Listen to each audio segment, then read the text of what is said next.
Greetings, WAP Warriors. This is our first Wednesday hybrid learning, remote learning lesson. And so please follow along. This is the condensed version. If you aren't able to make it onto the Zoom, you should be watching this and you can re-watch it because I'm going to move fairly quickly. This is a condensed version. Here's what we're going to be going through. Students will understand and be able to explain the beginnings of civilization, the age of empires, era of raiders, traders, innovators, and crusaders. We're going to be talking about the AP exam, multiple choice questions, short answer questions, document-based questions, and long essay questions. I'll get to that here in just a moment. AP test scoring ranges from 1 to 5. When you take the AP test, there is a conglomerate of your scores, a composite of your scores that comes together, and you score on a range from 1 to 5. A passing score is a score of 3 or better.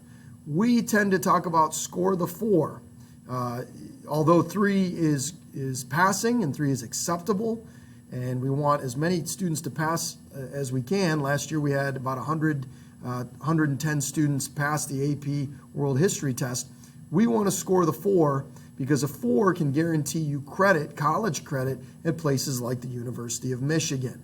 And then 5, a 5 is above and beyond and is a mark of your excellence and your historical prowess, and we drive for 5. So let's talk about the AP World History Modern course. We have an all-in mentality. Plan on taking the exam. It is a cost of $95, which you will be paying to the district. The district has to order books and test booklets and testing materials, and you'll be taking the test, hopefully, in person in the district, and I will be getting you those details in due time.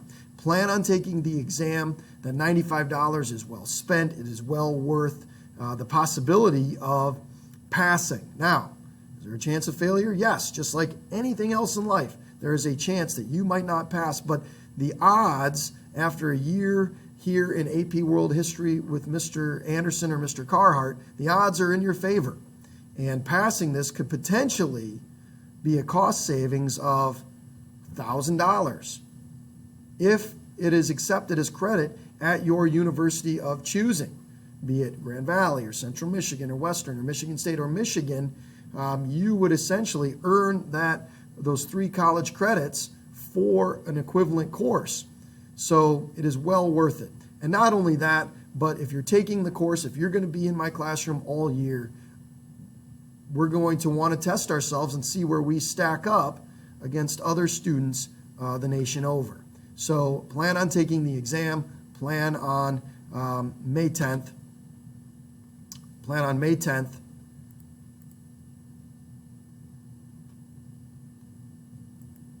And that's the date for the exam, May 10th, 2021 at 8 a.m. It's a 3-hour and 15-minute long test. Now, it's going to cover 9 units of study. Right now, we are in Unit 0, which is the intro unit that I have talked about. We lay the foundation, and then about late September, early October, we really get into the heart of the course, the 9 units of study from 1200 CE to the present. And we'll talk about all those chunked units of time very soon. The test breaks down to 55 multiple choice questions. You have 55 minutes to take them. 3 short answer questions, 40 minutes to take those. And then the section 2 of the test is free response questions, which takes you 1 hour and 40 minutes. But there are 2 free response questions. One is a document-based question, commonly referred to as a DBQ, and a long essay question, commonly referred to as an LEQ. And we will go into great depth about multiple choice questions and what they look like, short answer questions, how to write those, how to respond to a DBQ, how to respond to an LEQ. That will be the bulk of our course along with the historical content. Now, it's very important after you watch this video, and you may need to rewatch it, that you register on the AP College Board website into our class section. In order to enroll in the test, in order to access test prep materials, in order to access class assignments that I will assign on remote learning days or even in class, you need to be registered and enrolled in one of the class sections. So here, this is where you could pause it if you're watching this, and you would click on this or enter this into your browser. Once you go to that website, and I will go through it here in just a second, you will click on Getting Started at the top. And then you will click on How to Access Your AP Resources, which should take you to a section that looks like this. Join your class section online, then enter your class section code, which will be on the next slide. So maybe have a pen handy and write this into your journal or somewhere handy where you can access this. Your registration, you will register, use the codes to join your AP College Board section. Second hour, third hour, fourth hour, fifth hour, sixth hour, and as you can see, 0 students are registered because I haven't shared this information with you. So simply use the join code and register and enroll in your classes. And I'm going to move my face so that you can, 6th hour and 5th hour, you can see your codes. The classroom will provide opportunities for practice questions, online assessments, and exam prep. So it's critical that you get enrolled today. If it doesn't work the first time, go back and try it again. Make sure that you put the correct section name in, otherwise you will pop up in the wrong hour. That'll create all sorts of issues. So if you're in 4th hour, write down the 4th hour join code. If you're in 5th hour, write down the 5th hour join code and properly enter your corresponding hour. I'm going to show you how to do that here in just a second. Now, shifting gears a little bit. This is a mini tutorial on a future skill that we're going to be assessing through future skill builders, and it's called primary source analysis using a strategy called HIPIT. If you were in AP US History, you've probably done this before. If you weren't in AP US History and this is the first time through this, that's okay. Primary source analysis is a key to success in an AP World History classroom. And I use a strategy called HIPIT, H-I-P, which is an acronym for historical context, intended audience, and purpose. Anytime you look at a primary source piece of evidence, whether it's a picture, a map, a journal entry, some sort of speech or writings, these are the 3 things that you're looking for. So, if you're looking at this Assyrian relief from circa 700 BCE, and if you take a look at this relief, you would ask yourself, what is the historical context?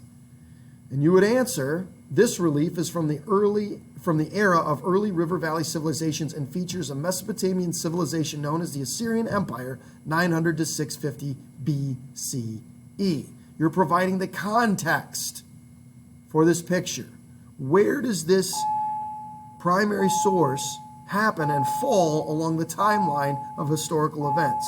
And when you provide historical context, it's important that you note that the person reading might not know anything about it. So you are describing when and where does this particular piece of evidence happen. And we'll go more into depth in that as we do this in person and remotely. Who is the intended audience? For this particular for this particular evidence, you can see here, this is an Assyrian king, and this Assyrian king very brutally has his, a rope into the lips of these lesser nobles or perhaps rebels or potential rivals, and he's even got a spear aimed at the forehead of one of these people. It's a brutal scene, but the intended audience is subjects of the Assyrians, rivals, and potential rivals. And the intended audience, when you see this, what is the purpose? Is to warn those that might oppose the empire. This looks pretty brutal. If this is the king of the Assyrian Empire, and he is treating nobles or potential rebels or enemies of the state like this, man, with a ruler like that, who needs enemies, right? So this is a warning. The purpose of this is a warning to those that may oppose the Assyrians. And remember, I told you the Assyrians were brutal. So if I'm hipping this and I'm analyzing this particular historical evidence, those three elements, historical context, intended audience, and purpose, would suffice as a analysis of this historical evidence. So ask yourself, if I were explaining this document to someone that knows very little, if anything, about history, would they then understand this description? Would they then get it? Would then they look at this and go, oh yeah, I understand that now?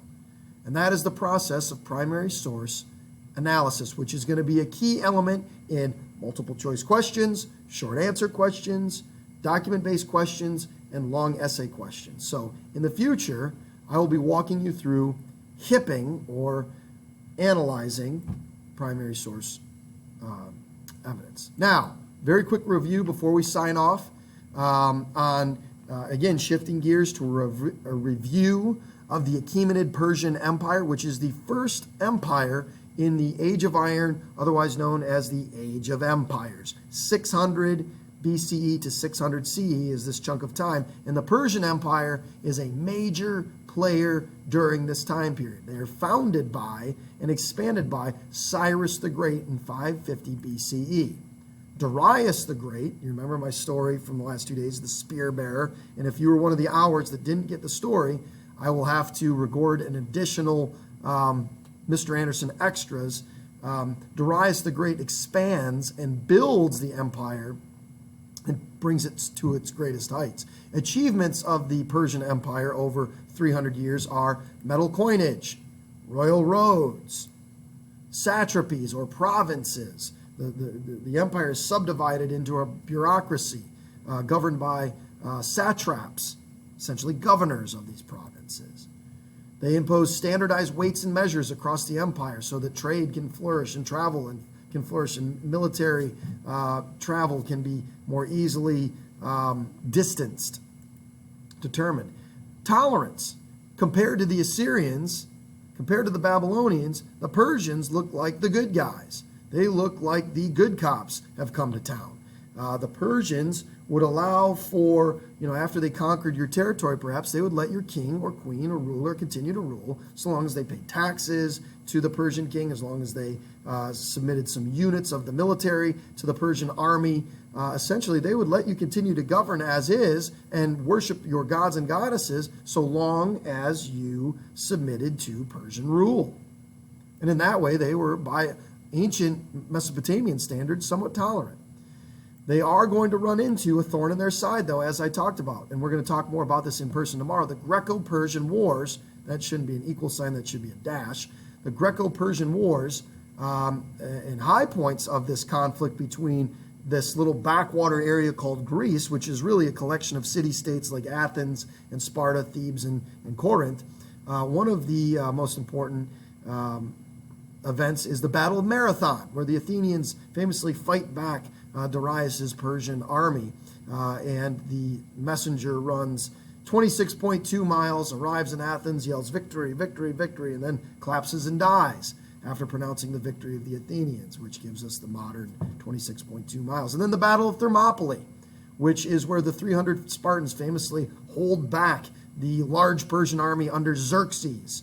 The king of King Xerxes, they hold back the Persians, which gives the rest of Greece time to organize and mount a serious and adequate defense to the Persians, and they do, thanks in large part to the efforts of these 300 Spartans who die to a man.